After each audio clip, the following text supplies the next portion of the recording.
Thank you. All right. My name is Robert Platt, and I'm president of Cornelians United for Free Speech. And we're so lucky today to have two experts with us to discuss the draft report on institutional voice. Professor David Bateman is associate professor of government who focuses on democratic institutions. He's also associate chair of the government department. He is affiliated with the American Studies program and the School on Public Policy. He has a PhD from the University of Pennsylvania, and he's also, I believe, president of the local AAUP chapter. Ross Marchand is program counsel uh, for the Foundation for Individual Rights and Expression, FIRE. And he graduated undergraduate from the University of Maryland and has a JD degree from the University of Virginia Law School. And he has been very active in a number of the interactions between Cornell and FIRE on policy development on specific issues. Um, we've agreed on four prepackaged questions for the panelists, and then we'll turn it to the audience. There is a Q&A tab on your browser window, so go ahead and start filling up the Q&A questions, and we'll come to those after we go through a few of our own. The first question is, what do you like or dislike about the draft report? Ross, why don't you go first? And you can unmute yourself. Sure, sure. So when we look at institutional voice recommendations or in more finalized forms reports, something we pay close attention to is the line that is delineated between the voice of the institution and the voice of faculty and students. And the idea is that you don't want the former to crowd out or chill the voices of the latter. And something that I really like about these draft recommendations is there is an attempt to draw that line, and the line hovers around the idea of germaneness to the university's mission. So, in other words, the university can express itself, can use its institutional voice, but there's a lot of restraint, and it's strictly limited to issues that are germane to Cornell's mission. And there's a great couple of sentences that I just wanted to read aloud here. It is not the place of the university or its leaders to speak about matters not germane to Cornell's mission.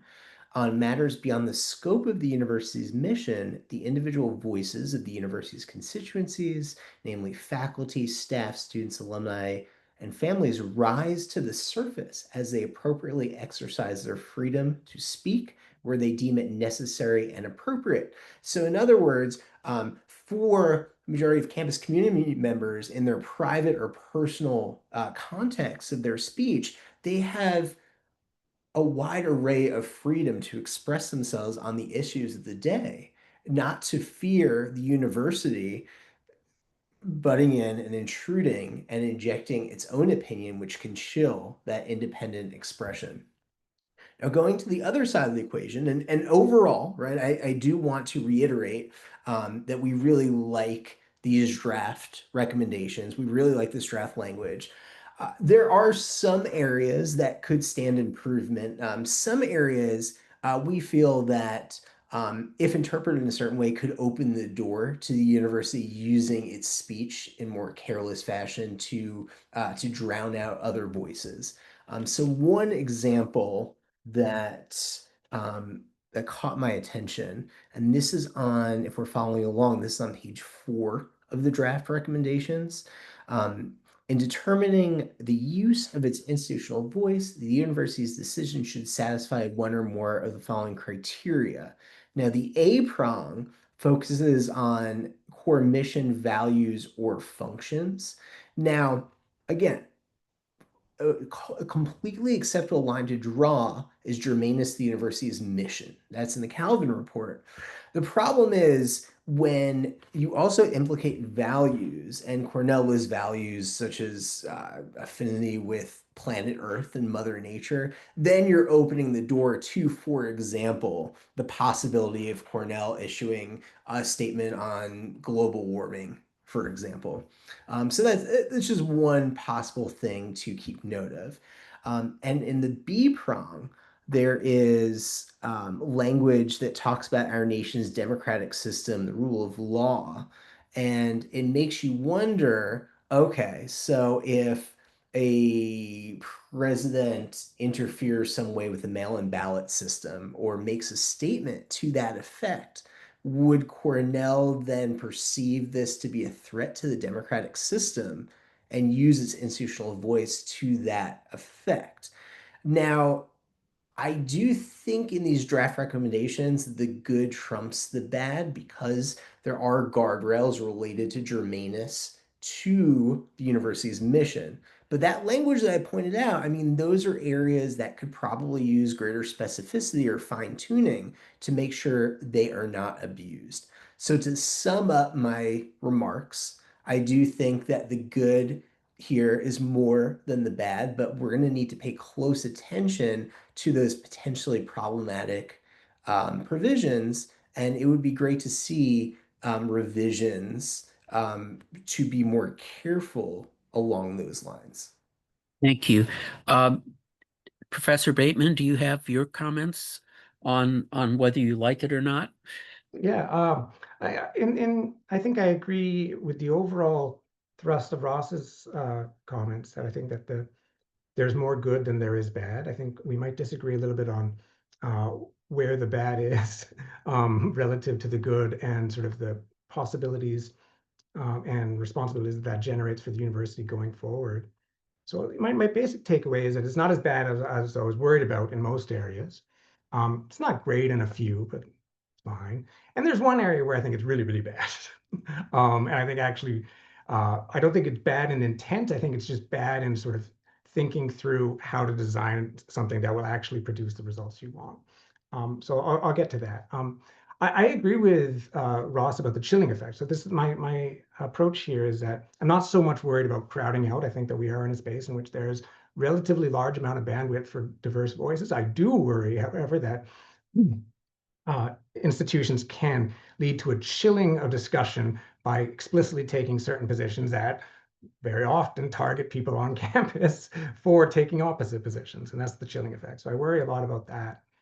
What I most liked about this was that it avoided largely the language of institutional neutrality. And the reason I think institutional neutrality is a bit of a red herring and is that I'm with the AUP on this, right? That let me read it. For more than half a century, we've chosen to emphasize the complexity of the issues involved, the dangers that can attend either approach, and the necessity of making institutional decisions with an eye to their effects on academic freedom and governance. Neutrality sort of started off as a political tactic to get out from corporate pressure. It developed into a political tactic to reject student pressure. And in some cases, it's been used to justify the suppression of speech. And so neutrality just becomes too unwieldy a thing. I also just don't think it's workable. The Calvin reports, as well as this one, has nice language about sort of the core mission and core values of the university. Calvin's report recognition of this comes out of the sort of concerns around World War II, fascism, and the McCarthy scare, and all of this. But the obvious sort of problem here is that when we talk about core mission or even core values, and Ross sort of distinguished between these, it comes down to who decides what those missions and what those values are, and on what basis then do they map out that mission and those values to a set of real world circumstances. And ultimately, what I think is the sort of takeaway here is that that restraint is very, very attractive for a variety of reasons, but neutrality is just not a workable option because ultimately, at some point, somebody has to decide on what is neutral. And no, we are beings in the world. We cannot be neutral relative to that world simply by the fact of existing in it. So we must define instead a scope of issues upon which we are neutral, and the action of defining that scope of issues is not a neutral act. It's just sort of my big concern with that. Restraint.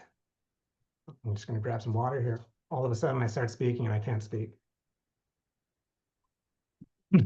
Restraint strikes me as a much more attractive framework. And I think the report also rightly recognizes that restraint is sort of a pyramid, an inverted pyramid, right? Restraint should be highest at the top, and it should decrease as you go down for a variety of reasons, which I'll come to.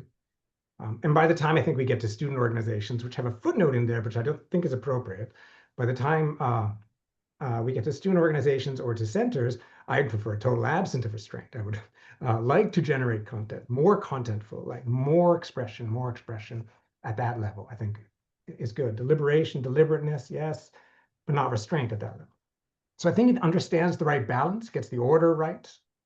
Institutional, the leadership, the president and the provost should be most active with the most restraint, with the most prudence. And so I think that all that stuff is good. There's a part that aren't great to my mind, but they're fine. The sort of the repeated invocation that everybody needs to constantly be saying that they don't speak on behalf of the university is silly. I recognize that this is a common thing and that people like. I think I find it silly because we know how voting works. We know how majority decisions work. We know that units that act as a result of a vote do not necessarily reflect the individual wills of everyone involved. I go to Canada. If someone came up to me and said, "How dare you?" and they meant what Trump was doing, it would be a little, not just be awkward, it'd just be weird. Like, well, obviously, unless I tell you what I have done, you cannot presume what I have done because we know how voting works. Right? So I've always found this silly. If we sort of presume a type of illiteracy, we will get a type of illiteracy in response. But that's not great, but I don't think it's terrible. I do think it's recommendations that departments come up with procedures when it comes to the departmental level of speech, that departments come up with procedures is good. It largely emphasizes the fact that departments have more than just have disciplinary expertise, right? That, they know what's the substance in here, and so they have a substantive contribution to make. I would emphasize that it's ultimately up to the department to define, as a function of academic freedom, to define the boundaries of that substantive expertise. Which can get sort of messy at times, but I think is the appropriate way to do it. But the thing it doesn't quite sort of recognize as much as fully is that departments are also critical units in faculty governance. And so in that sense, they have to be able to speak. And the idea that they can't do this on university resources strikes me as a non-starter, right? The university also won't let us have our own resources. So we are going to use the resources we have, and to sort of break that down in any other way would ultimately be an infringement on academic freedom. And here's where that's not great, but I think that's relatively easily amended.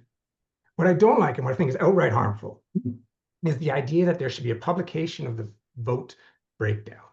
I think this is outright harmful because it will invite precisely the coercions, pre-vote and post-hoc, that it says that it will try to avoid. So imagine a situation where there's a statement being discussed in the department, that the department is going to vote yes on it, and it looks like it's going to be a majority decision. But there's two people holding out. Well, if you have to publish the breakdown, the incentive to coerce those two people is going to be high. One of the great advantages of being able to speak collectively is that it allows responsibility to be at a collective level without, other than sort of the type of illiteracy that I was speaking before, of attributing it to any specific individual. So I think the intent is good. Like, I think what they're trying to do, and the idea that there should be procedures and departments should have regularized understandings of this and shouldn't do this on an ad hoc way, and that the voting internally should be protected, so as minimally coercive as possible. There's always, no voting system is perfect, but that you want to really reduce that as much as possible. I think that all makes a ton of sense. This point about publishing the breakdown, I think, is a bad idea. So that's my basic takeaway. So I think in broad agreement with Ross that the good outweighs the bad, and then possibly some disagreements about some of the specific points.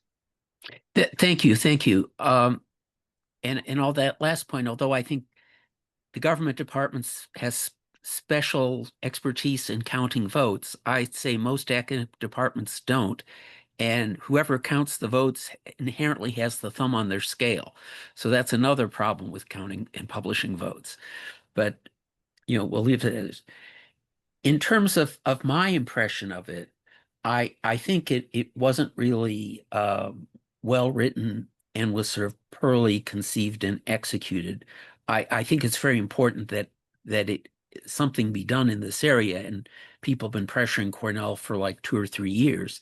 So I'm very glad that the report came out, and I have a great deal of personal respect for the two co-chairs, but this thing really does need some work. I'll give you really the example. What are we trying to cure and how it will be abused? In terms of what we're trying to cure is over the last decade, the pattern of discourse on the Cornell campus, instead of an advocate for a position running around and trying to convince as many people in the community as possible that his position is right, the main focus is how can we force the president to issue a statement agreeing with us? And of course, once the president issues such a statement, all the debate is over. We've won. And that's really not a productive way to debate and consider ideas. So how will this be abused? Let's suppose hypothetically there are a group of advocates on campus who are really into promoting rutabagas, and they want, rutabaga flavored ice cream at the dairy bar. They want Cornell Cooperative Extension to get every farmer to grow rutabagas. They want rutabagas at the Ithaca Farmer Market. They want it all. And so they go to the student assembly and they adopt a resolution favoring rutabagas. And this resolution does two things. Number one, it asks the president to issue an official statement on behalf of Cornell University that's pro-rutabaga. And number two, it asks to have promoting rutabaga be added as a sixth core value to our list of core values right underneath environmentalism. If they do that, this statement does not in any way say that that is out of bounds, because you can easily write a self affirming redefinition of core values. The other problem that is very bad is it introduces the idea of core functions, which doesn't exist in any other university document, which generally means what it takes to cure patients or cure animals in the vet school and so on. And the idea of core functions is sort of a troubling one, and it's very hard to really draw a ring around that. So if you use my little rutabaga shortcut, you could still go back into the old mode of getting anything to be in the scope of what should be addressed by institutional voice just by advocating amending the core function list. And of course, it is very poorly documented as to what it takes to have something declared to be a core function or a core value. The other thing that is very bad that I think Ross mentioned is you have paragraph A and paragraph B. And paragraph B sort of swallows everything, because as long as it deals with something that could indirectly affect the university through society as a whole, it's worthy of a topic of institutional voice. And the final thing that's really bad is no clear enforcement mechanism. Obviously, you hope the president has enough self-restraint and common sense to do that, but what happens if someone wants to raise a concern? What happens if someone says, I don't want to have land acknowledgments anymore? Who does he go to? Who's in charge of enforcing this institutional voice policy? And the final quibble I have is that its discussion of the Board of Trustees is very strange. I think that Professor Bateman's idea that the further up the pyramid, the more restraint. Well, obviously, when you get to the chairman of the Board of Trustees, should be an extreme amount of restraint, and he or she should rarely speak on anything. But that's really not reflected here. It sort of says the chairman of the board can speak on behalf of the board, and strangely by implication, not on behalf of the university. And I have seen a couple of statements, largely in conjunction with presidential transitions, where the chairman of the board did issue and signed the statement rather than the president. Well, so that answers our first question. Our second question is, should Cornell, in addition to whatever happens in this report, affirmatively adopt or endorse or affirm the Calvin report. Fire has this page where they keep track of who's pro Calvin report and who hasn't. Should we add the Cornell to the body count in the pro Calvin column? So what do you think, Ross? The answer is yes.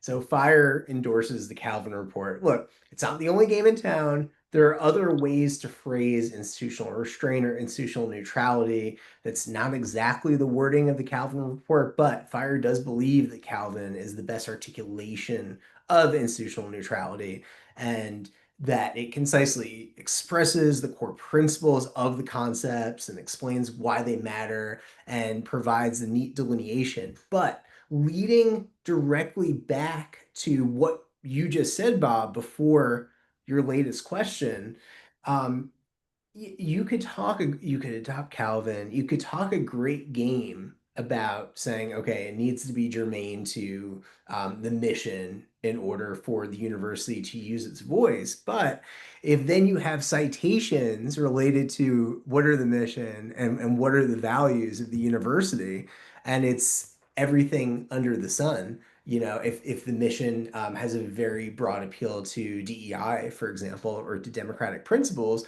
well, if the mission is everything, maybe it's nothing. And look, you can't have. I agree with David in the cosmic sense, right? Like you can't have true neutrality. It's not an independent thing, absolute concept that's floating in the ether. But you do have sort of a sliding scale where there are some things that everyone can see is plainly germane to the mission of the university. So, for example, teachers not being allowed to teach, right? To give you a very extreme example, and there are things that are just not so germane to the functioning of the university. So, for example, ongoing foreign affairs, which people have been talking a lot about recently, particularly over the past 2 to 6 years. So it is definitely, there's no absolute, it is a sliding scale. But if you have citations and mission or values of the university that swallows the entire concept and you just hide behind those words, then I agree that's not a productive way to go. Now, when we see different institutional restraint documents or institutional voice documents, we see all sorts of things that are, usually pretty similar to the Calvin report. Something that's a little bit unique in Cornell's case is they go down, the list of some examples of conditions that have to be satisfied, and that's the A paragraph and the B paragraph. But they're in a tricky situation because they go into some detail. Okay, great. It's in some ways the more detail, the better. But at the same time, they're not going into enough detail. And that if I see an appeal to democratic values, I want more detail at that point to assure me that they won't, for example, criticize a statement by President Trump about mail-in voting. So, for example, maybe they want to cabin that democratic paragraph B by saying something along the lines of this only applies to disruptions of voting on university grounds or something like that, or GOTV efforts that immediately implicate the university. See, that's a lot more understandable than just I'm going to put this broad concept or this broad exception out there about democratic principles or things that threaten the democratic system. If you're going to go into this much detail, you might as well provide more detail and make sure that people are not going to lose sleep over, oh, there's is Cornell going to chill expression in regards to policies implicating democracy. So these are definitely things to keep in mind. David, on your point about faculty voting in terms of departmental institutional voice, I think that's a very interesting point. I'm not even sure that a statement on institutional restraint needs to go into as much detail about that. I mean, above the part in about voting, the draft recommendations discuss or caveat saying if these conditions are met, if these criteria are met, it might behoove the task force to just kind of leave it at that. So I'd be curious to hear your thoughts about maybe leaving out the voting aspect. But in extreme cases, I do think that community members do have some sort of right to anonymity, and I think that the ability to anonymously hold beliefs is very important. And I think that any draft recommendations should really take that into account, and not be super prescriptive with voting. So all that is to say, our North Star is the Calvin Report, and there are a million. I don't want to say the phrase. There are a million different ways to skin the cat, right? But there are a million different ways to phrase institutional restraint, institutional neutrality that we are totally fine with. Calvin is the best that we've seen so far, and Cornell could do much worse to adopt Calvin. But even if they don't want to adopt that exact wording, there are definitely improvements that they can make along the lines that we are suggesting. David, what do you have to say? So on the quick last point or second last point about voting, I agree that I don't see much reason for the department to get into the specific details.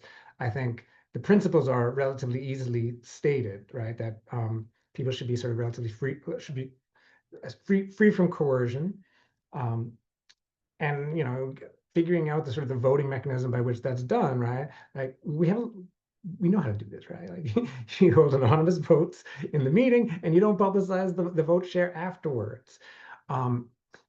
I do think that there is a fundamental sort of degree to which, and this comes up in Stephen's comment in the chat, right? I don't want my college to speak for me. I don't want my college to speak for me at all. But I also recognize that when it speaks, it's not speaking for me. It's speaking as itself. Now I participate, and I rightfully participate because of faculty governance and the way that the university is structured to be different than other places of employment. Right? I participate in trying to get the college to speak or not to speak. And I recognize that sometimes I win and sometimes I lose. And the college speaks or it doesn't speak. Right? But ultimately, I don't think that when it does, it's speaking for me. We often sort of make that type of argument in politics, right? The United States is speaking for me. I don't think the United States is speaking for me. Like, if the United States speaks at the UN, is it speaking for me? Like, it claims to be, but it's in some sense not something I'm fully persuaded by. Now, if faculty want to out themselves as, well, I disagree with this, absolutely, they should, by all means. To Bob's question about the Calvin report, though, which sort of where we're at, I don't think I'm not a fan of the Calvin report. I do think it has some things going for it. I think that ultimately, however, some of the things that some of its history sort of illuminates why policies in this area, while appropriate in many regards, can oftentimes do not be very productive because they sort of generate the problems that they can't solve. And these are problems that you can't solve. So all frameworks require at some point some degree of exception for voice.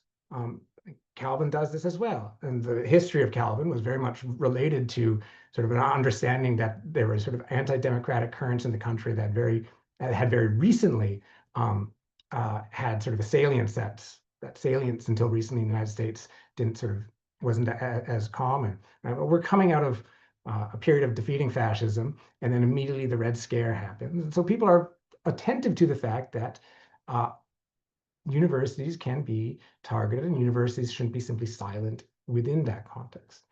I mean, universities have always stood for certain missions and certain values. And so they recognize that there needs to be a type of exception. Well, that exception, and this is one of the great things, and like I might disagree a little bit about A and B, but I think that footnote 1, I think it captures, in a way that this is Ross laid out, it captures the problems with doing this exercise at all right, is that you try and say, well, when we say mission, we mean this. And when we say values, well, we don't mean that, we mean this. And so you try to do this thing where Ross says, well, everybody can agree that this is germane. All right, well, here's a question, right? What about scholasticide? So this has been a big issue in terms of sort of concerning uh, uh, Israel and Palestine and Gaza, is that there have been arguments that there's been a deliberate targeting of educational institutions to destroy them, and a deliberate targeting of scholars to kill them. Now, that might be wrong, that might be right, but surely it is germane to a university's mission. Now, I always say, well, no, we don't mean that. It has to be national. Okay, so it has to be national. All right, so is this germane? Is that germane? The reason why this stuff doesn't ever quite work is because these things are fundamentally cannot be decided a priori. There's no checklist that you can come up with that really does this work. And so it requires people to be making judgments. And this is where I think faculty governance, shared governance comes in. Because ultimately, the way we make those judgments is by talking about it and by voting on it and disagreeing.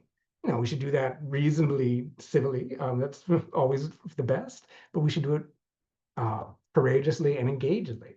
And so I think in one sense, right, I don't think this framework is as bad as I worried it would be. I don't think that they should go into more specificity of this, because I don't think it solves any problems. I think ultimately they're in the trap of they know, as all of these frameworks do, that they need to make exceptions, but they also can't just come out and say, and that exception will be based upon the judgment of whoever is president at the time, which we all agree it shouldn't be. That judgment comes from the collective governing institutions. That judgment comes from the community. And so demands that the university speak, but the university could say, well, no, it would violate our principles to speak. But at some point, if enough people at the university want that speech, the university should comply.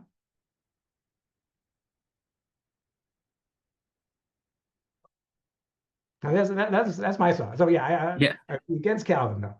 Okay, thank you. The other thing that we've already started discussing, maybe we ought to just take another round at it, is where do you think the report should draw the line between what will be addressed by Cornell's voice and when it shouldn't, that when Cornell shouldn't speak out. And I think this is the heart of the whole argument here this afternoon. So let's take another round on that. Ross, based on what you've heard from David, do you have any refinement of your observation? Well, David, no, this is super interesting. Thank you, David, for pushing back a little bit, and I think that it forces us to think, okay, right? So is neutrality just some universal truth that's floating out there that you can agree, you could just kind of go down checklist? Okay, so like this would violate institutional neutrality. This would not violate institutional neutrality. No, absolutely not. But at the same time, you have to appreciate the view on the ground because at Fire, I've seen situations and cases where a university will hold itself out to adopt institutional neutrality, and then they'll turn around and then they'll make some sort of statement that they don't even try to link it to the mission of higher education at all. They'll talk about the war in Gaza. They'll talk about the latest election results, or they'll talk about healthcare access and equity. And there's not even a throwaway line really to tie it in to higher education.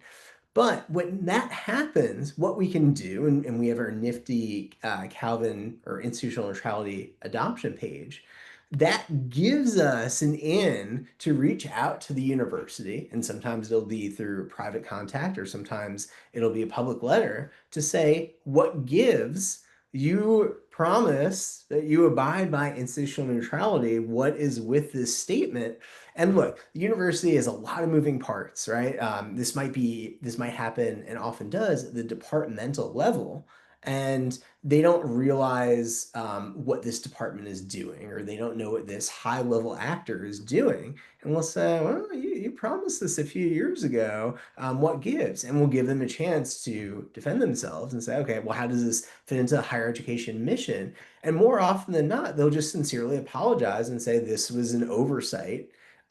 we're going to reaffirm our commitment to institutional neutrality. And I think that just having that mechanism for pushback validates the concept, even if there are always going to be borderline cases where reasonable people might disagree. Oh, that could be traced back to, the core mission of higher education. There are enough corner cases it just takes us saying, hey, there's no world where a reasonable person can say this is germane to the mission of higher education. Kind of reminds me of constitutional mechanisms, right? Reasonable people could disagree what various amendments mean, but we forge consensus as time goes on, and we have mechanisms for accountability based on that consensus, forged by precedent and and reasonable people talking it out. And I think that that is a big sort of merit of trying out institutional neutrality, even if it's not, a universal truth or something that's just self-evident, just onto itself. Well, I think another aspect of this is this a collar on the university community as a whole, or is it really designed to be a collar on, the third floor of Day Hall? And I suspect that most people approaching this think of it in terms of let's put a collar on Day Hall. I think that brings up another point which I raised before, which is the enforcement mechanism. Uh, One could argue that people like Ross and I, who are outsiders, and so is President Trump, when we try to lobby the university to take a stand on issue X or not take a stand on issue X, we are essentially all the outsiders pouring into the ivory tower. It'd be great if we had like a vice provost for free expression to police these things and channel the discussion and referee them inside Day Hall. And unfortunately, we don't have a position like that. The other thing I want you to think very carefully about is lawyers are trained to argue different viewpoints and to be disputatious without being disagreeable. I would argue that faculty members, by the time you defend your PhD dissertation, learn those sort of skills. But the place where there's no such training, and I think was the origin of a lot of the cancel culture on the Cornell campus, are the student affairs experts. These are people who have a master's degree in student administration from Ball State University, and they've sort of learned sort of paint by number formulations for dealing with a lot of problems where hopefully faculty members are painting a Picasso from scratch on a blank canvas. And um, I worry that if if a good part of our objective is to really empower everyone in the Cornell community to express themselves, to express their viewpoint, it's really not a problem of tenured faculty. I mean, tenured faculty will say whatever they want whenever they want and not expect a lot of consequence for it. The students, on the other hand, are at completely the opposite end of the spectrum, and a lot of them are really managed in perhaps a brutish way by these student affairs people, and that's where a lot of the cancel culture comes from. I mean, it's one thing if the president of the university comes out with a statement on abortion rights, and we're going to stop debating abortion rights because one side has been declared the victor. There's no more arm wrestling about that. On the other hand, there are a lot of issues that arise from the two students' perspective where they're actually staff members who feel it's their job to silence debate because they're afraid of creating, quote, a hostile environment. So, for example, uh, are the resident advisors encouraged or discouraged from having a lot of conversations in the dorms about Gaza, you know, or about race relations, or about abortion rights, or you name the hot topic hot button topic issue. And if the purpose of this whole exercise is to empower people to speak truth to power, to fully exchange without self-censoring with their dorm mates, this document isn't really at that level of the university organization chart. And I worry that there are a lot of people who are very influential on the scope of permissible student debate that are being left off the discussion. I think that's very reasonable. I think, I said that the requirement for sort of publicizing the vote breakdown was the worst part of this report. I think actually, well, that I still hold to that. The second worst is the footnote that mentions student organizations. I think this is not the space actually to be discussing student organizations, because student organizations should govern themselves, orient themselves, organize themselves, and we want campuses to be content full, right?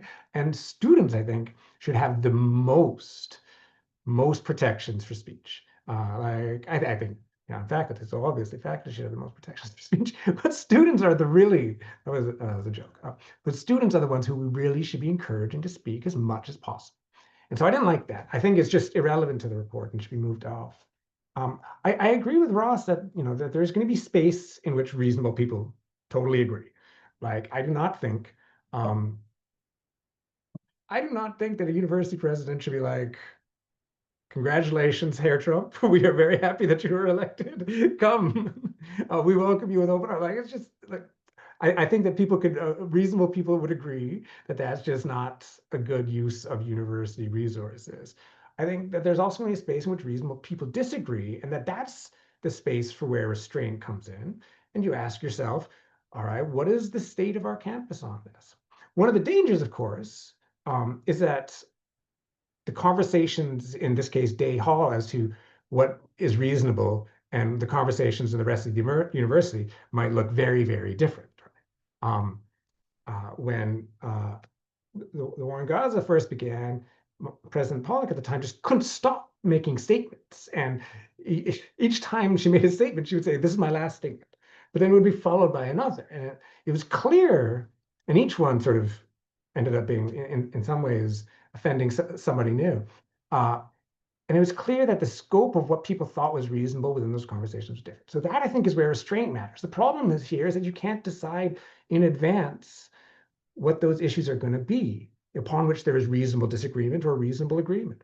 And because you can't decide in advance what those issues are going to be, right, or how the idea of the university's mission is germane to, or whether an issue is germane to the mission of higher education, how that maps onto anything in the world, ultimately these demands and these fights and these conversations are going to continue, and they should continue.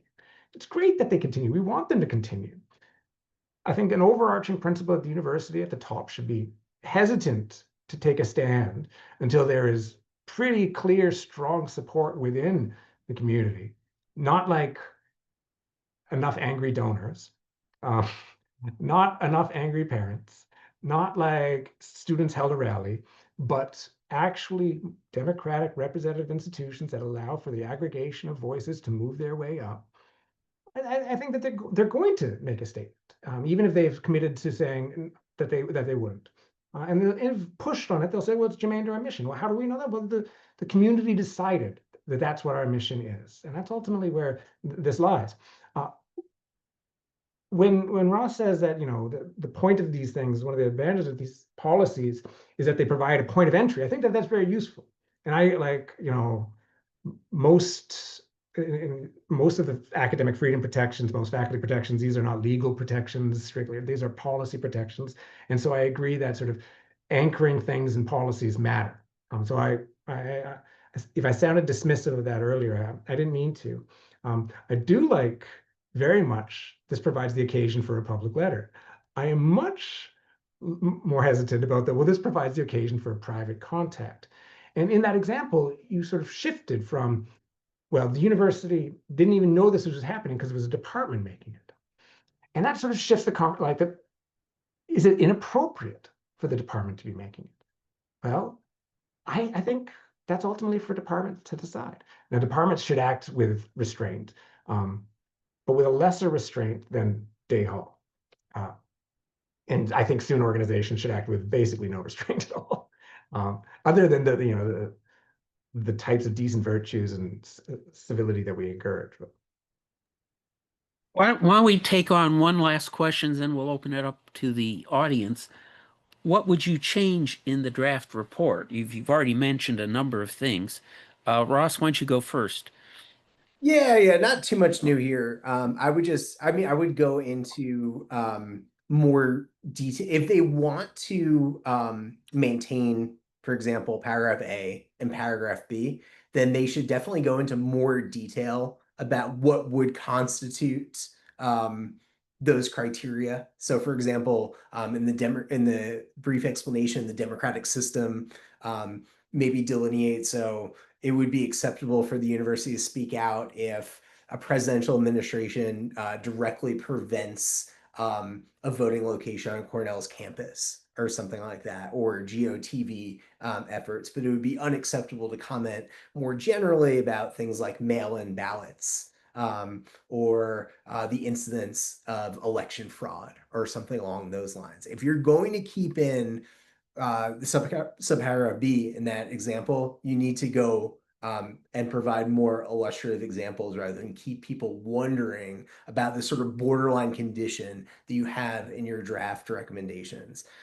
So that would be my main recommendation. I would also pay closer attention to the footnotes for things like mission and values and make sure that that's not swallowing up the general rule. So, for example, I would take a long, hard look at that, the environmental values, and make sure that this is bounded to things that are more, narrowly related to the mission of the university and how it fulfills its mission, the narrow sense of educating its student body. I would also, along the lines of what David suggested, leave out the specifics for voting procedure.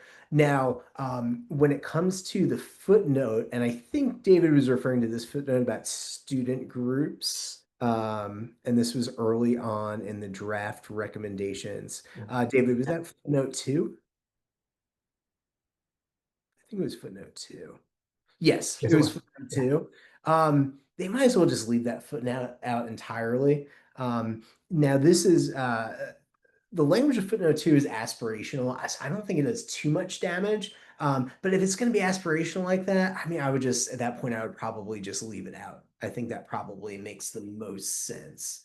And I just wanted to briefly respond to what David said about sort of like forging consensus as a prerequisite to the university using its voice. I think that, consensus in general is important, but I think that we need to bear in mind that there have been plenty of periods throughout US history from both of the Red Scares in the 20th century to COVID and the George Floyd situation and various elections where it seemed at the point that at the time that everyone was on the same page and it would have been easy to say, see, look, everyone is on board. Let's get this unified voice and this statement that reflects so much consensus out there. But I think during those periods of time, that would have almost certainly been a mistake and chilled student and faculty speech. So consensus is important, but it's not the end all be all, and it's not a replacement for this idea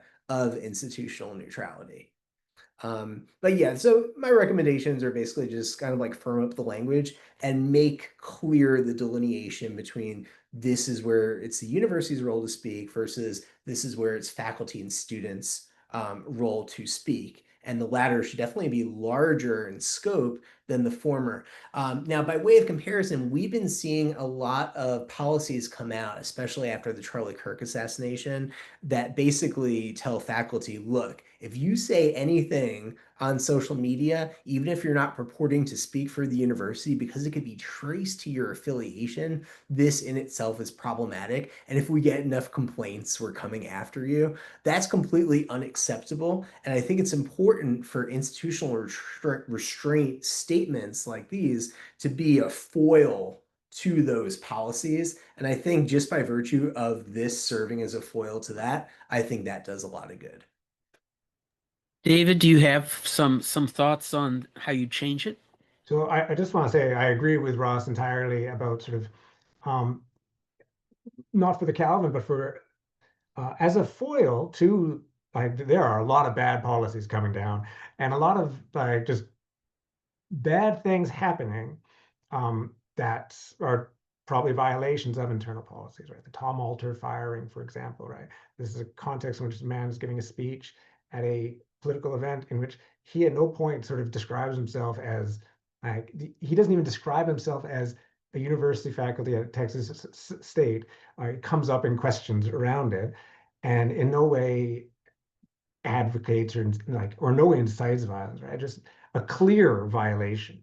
So I agree that having better policies, and I think that the draft report is on the way to being a better policy, are important foils and they anchor good positions. The things that I would get rid of, I would get rid of the student organizations.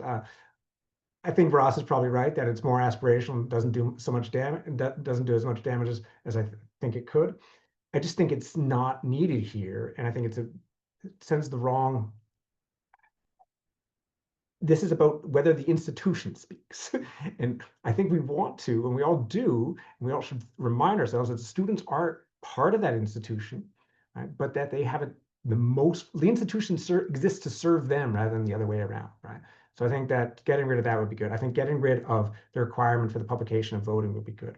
I think most of the stuff about departments should be gotten rid of. Those are my major issues, right? I think actually I'm okay with much of the language when it comes to the university leadership. Uh, and so that stuff I could largely keep. What I would, if I were to sort of draft this policy, but this is why I'm not a very good policy drafter, because this would opens up the philosophical questions and I think ultimately the political questions, is say that these issues are defined by us. They're defined by the community, the relevant community.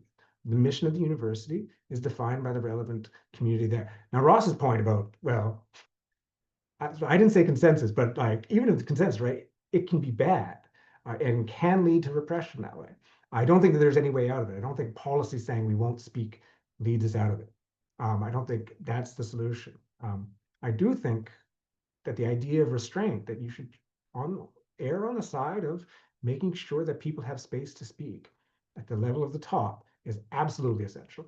So I agree entirely on that issue. Well, we've had at least one comment in the chat. I don't know that we want to open it up to that particular person or whether I should just summarize the point from the chat. If the person wants to talk, we'll certainly give him the floor. Otherwise, I'll raise the point.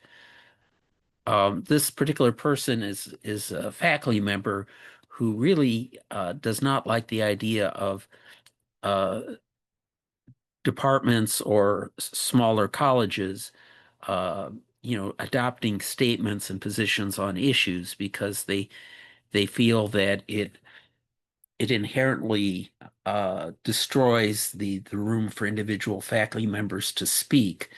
The argument is made that essentially faculty are paid to formulate viewpoints and share them with the public. That's what faculty do. And if you have 100 faculty members in the room, it's reason to expect that you'll have 100 different nuanced views on whatever the subject is. So bringing it to a vote and adopting an official faculty statement on X is problematic. The other aspect of the problem, I suppose, is what happens if all the chemistry professors go off to the American Chemical Society and their General Congress and they have a sense of the body resolution. uh, who gets to vote for Cornell there or the anthropologists or whatever. And there is a lot of angst, particularly if the organization has some regulatory control. The American Chemical Society sets the curriculum and certifies chemistry, undergraduate chemistry programs across the country. The American Bar Association, that meets in an annual congress, sets the accreditation requirements for law schools. So there's a lot at stake at some of these conventions and conferences, and how the voting gets done and so on is interesting. I suppose the athletic directors get together and vote on Ivy League policies for sports.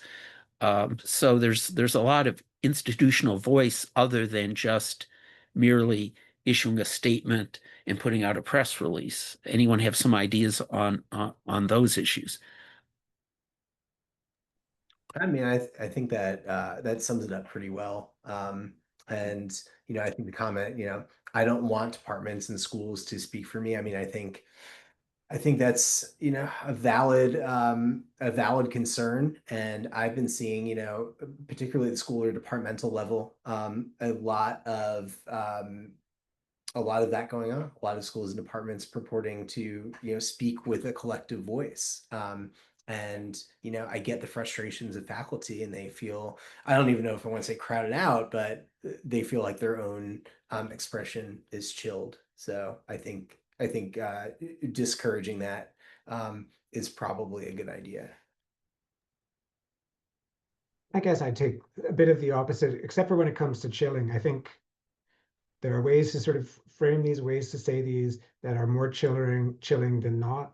Where chilling is an issue, I think that's the major concern. But at the end of the day, like, I also think that there's a certain degree of inevitability here, in that collective groups, corporate bodies will make statements, right? So go to any website of any of the departments or any of the colleges, they have mission statements, right? Okay, well, who defines those mission statements? So Cornell Jeb Brooks School of Public Policy is dedicated to advancing the well-being of all people through the development of new knowledge to solve pressing global policy challenges, rigorous training of the next generation of policy leaders, and active engagement with policymaking around the globe. I might disagree with some of that. And like, actually, there are some of the points I do disagree with. And like, do I get to have a dissenting voice there? Well, I can say in this forum, and I can say in any other forum, that I disagree with that. I think it's actually not just pablum, it has a particular slant to it and a particular set of approach to understanding the world. And while I like some of it, I don't like all of it. Should they put that on the website, that, well, this is our mission, except for David Bateman? Or do we just recognize that this is the mission statement that they've agreed to, and nobody reasonably interprets that as me, as my vision? No, I think that this is, maybe this is ultimately just a question of just how much understanding we have of democratic life, of the fact that we live in democratic institutions, more or less, and that they generate collective voices in which we have participation or not. But it speaks at that level, at a different level. And I agree, we should have minority rights, 100% sure.